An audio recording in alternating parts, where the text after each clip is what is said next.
வாழ்க வளமுடன் ஃப்ரெண்ட்ஸ். ஒரு 40 வகையான மூலிகை வச்சு இன்றைக்கி வீட்லேயே எண்ணெய் எப்படி காய்ச்சலான்னு பார்க்கலாம் வாங்க. அதுக்கு தேவையான பொருட்கள் என்னென்னு பார்க்கலாம் வாங்க.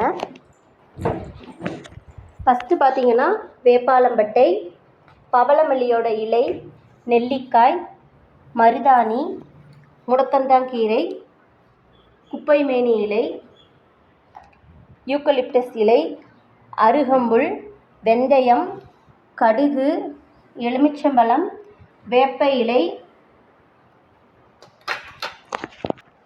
கற்பூரவள்ளி இலை, சிவப்பு பொன்னாங்கண்ணி, துளசி, கரிசலாங்கண்ணி, ஆவாரம்பூ, முருங்கைக்கீரை, கொய்யா இலை. இது பார்த்திங்கன்னா ஆவாரம்பூ காய வச்சு எடுத்துருக்கேங்க. அடுத்தது அது கத்தாழை, கருவேப்பிலை, வெற்றிலை,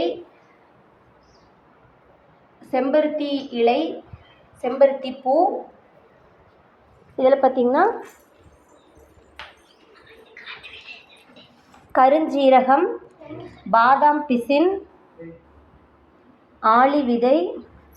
இது கரிசலாங்கண்ணி பவுட்ருங்க, வெள்ளை கரிசலாங்கண்ணி பவுட்ரு. எனக்கு மஞ்சள் கரிசலாங்கண்ணி தான் கிடச்சிது, அதனால் வெள்ளை கரிசலாங்கண்ணியோட பவுடர்.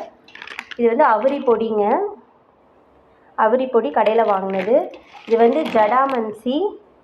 இது பார்த்திங்கன்னா பாதாம். அவ்வளோதாங்க. 40 வகையான பொருள் வச்சு எப்படி எண்ணெய் காய்ச்சறதுன்னு பார்க்கலாம் வாங்க.